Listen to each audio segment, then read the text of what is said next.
ni makriteri atanu dukorerako. Hariho kriteri ya mbere ni pertinence.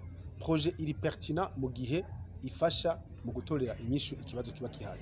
No kuvuga umugambi udatora inyishu y'ikibazo kihari, umugambi nta kabijya ufise. Ushobora kuvuga yuko we ushaka uno munsi ko ushaka kudukorera amamoteri y'ikigenda juru kandi ataje dufise. Au niveau national muri ico gihe iyo ntuzenye iyo pertinence nayo twatubona. Pertinence tuyiraba kandi no kubijanye no gucreate akazi. Murabona ugwaruka rwinshi rafise ibibazo bijanye n'akazi. Umugambi rero tutashobora gukoresha kugira ngo ushobore guha akazi urundi gwaruka uwo mugambi mu bisanzwe ntuburi pertinent. Cya gatatu turabira ko ikintu kijanye na pertinence ni la contribution à la croissance économique. Turaraba ni waba uwo mugambi mu gihe woja mu ngiro. Eske urashobora gutuma amafaranga twara dukoresha tugiye kurondera ibi bintu hanze tuyakoresha plutôt mu Burundi ko hariho uzo bariko rabikora ngaha mu Burundi. Ico ni cyambere. Icya kabiri turabira ko ikintu kijanye na scalabilité. Iyo scalabilité rero ifo ko aba ari umugambi dushobora gushira à l'échelle. À l'échelle no kuvuga ko tukoreye ngahi Bujumbura ukagenda neza. Uteza kuba ari umugambi dushobora kudugana Igitega.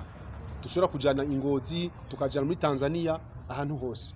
Hakaba rero n'ikintu kijanye nuko uwo mugambi uteza kuba uri realizable.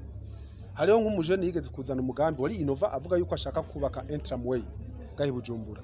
Mugabo uravye amamwaye tuba dufise umugambi ntuba uri realizable. Yaza ko rafa pasi mwarabonye n'undi mujene yatanze ikaramu en ligne, n'est-ce pas, turi muri competition yaje ama projet apayeje. Avuga ko azokora ikaramu abantu baratangara igituma hatowe uwa mbere aja akora amagato. Mugabo uvuga ko azokora ikaramu akabuwa gatatu ntabitahuye niki kijanye nuko uwo mugambi utegeza kuba uri realizable.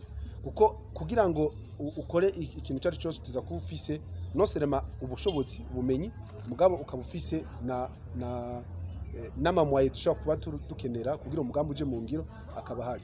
Ikindi ni ikintu kijanye na realisme. Urumva umugambi uraba uri realizable mugabo hariho igihe usanga umuntu awutwara nawe nyine atari realiste.